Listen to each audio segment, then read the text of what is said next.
Chapitre 27. 77 fois 7 fois.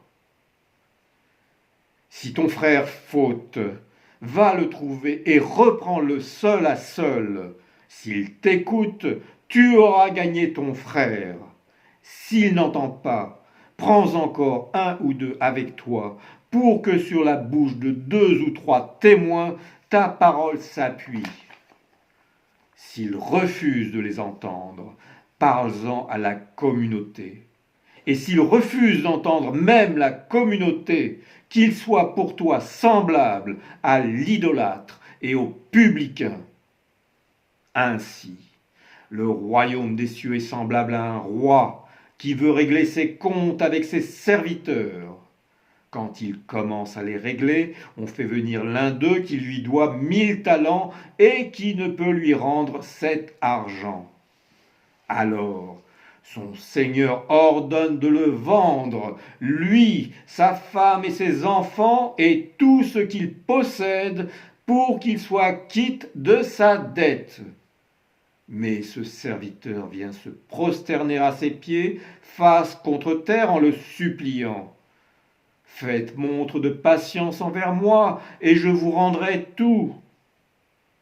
Pris de compassion, le roi le laisse libre et lui remet toute sa dette. Cependant, lorsqu'il s'en va, ce serviteur rencontre un de ses compagnons qui lui devait 100 deniers.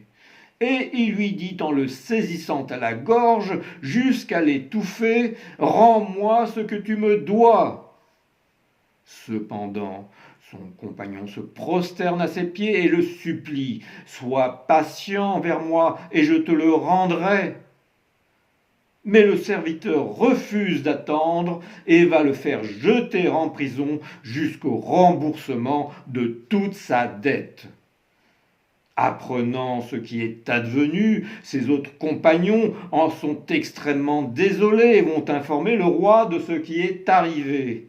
Alors le Seigneur convoque son serviteur impitoyable et il lui dit, « Serviteur criminel, toute ta dette, je te l'ai remise parce que tu m'as supplié.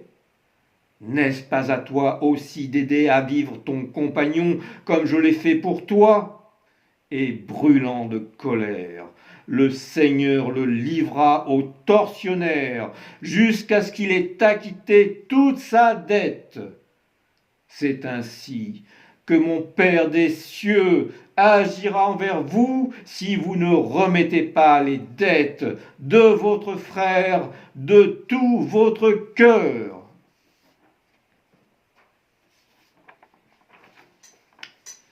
Chapitre 28.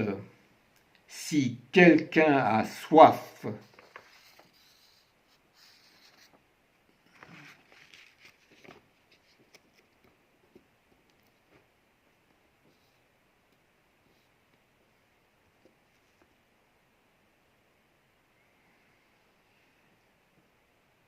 Ayant énoncé cette parabole, il s'en va de ce village et reprend son chemin. Puis, approchant de Jérusalem, il entre dans un autre village. Là, une femme du nom de Marthe l'accueille chez elle.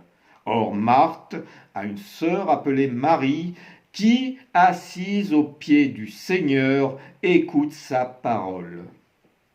Mais Marthe se fatigue tant à servir qu'elle s'interpose devant sa sœur et se plaint. « Seigneur, ne vous souciez-vous pas de ce que ma sœur me laisse servir seule ? Dites-lui donc de m'aider. »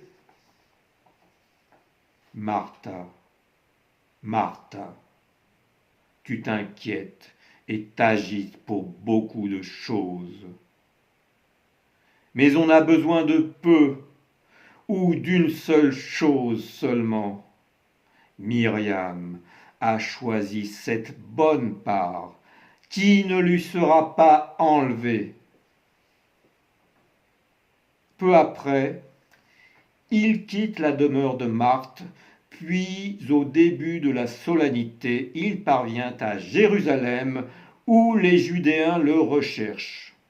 Aussi, Dans la foule, beaucoup entendent les Judéens dire « Où est-il celui-là » C'est pourquoi on murmure beaucoup à son sujet. Certains affirment « Il est bon », tandis que d'autres les contredisent « Mais non, il égare le peuple ».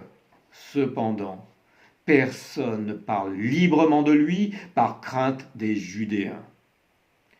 Quand le jour du sabbat arrive, Jésus, invité par un maître des pharisiens, vient prendre son repas chez lui. Et voici que tous sont là à l'épier lorsqu'un homme atteint d'hydropésie prend place en face de lui. Se sachant ainsi observé, Jésus s'adresse alors aux docteurs de la Torah et aux pharisiens. Est-il permis le Shabbat de guérir ou non ? Mais à sa question, tous observent le silence. Alors, prenant le malade, il le rétablit complètement, puis il le renvoie. Et il leur dit, « Lequel d'entre vous, si son fils ou même son bœuf tombait dans une fosse un jour de Shabbat, ne l'en sortirait rapidement ?» Personne dans l'assemblée n'est capable de répondre à cela.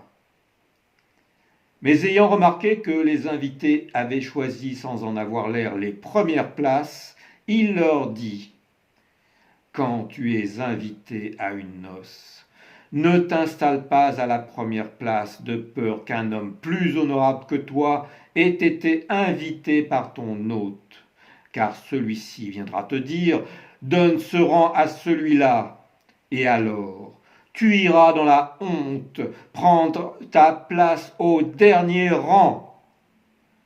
Mais quand tu as été invité, va t'étendre au dernier rang pour que ton hôte vienne te dire « Ami, avance-toi plus haut » et ce sera un honneur pour toi de t'avancer devant tous les convives. Qui s'élève sera humilié. Qui s'humilie sera élevé.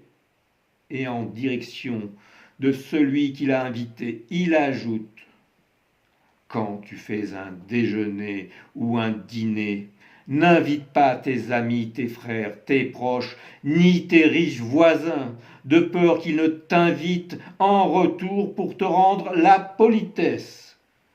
Mais quand tu fais un festin, invite les pauvres, les estropiés, les boiteux, les aveugles. Oui, bienheureux seras-tu, car cela te sera rendu à la résurrection des justes.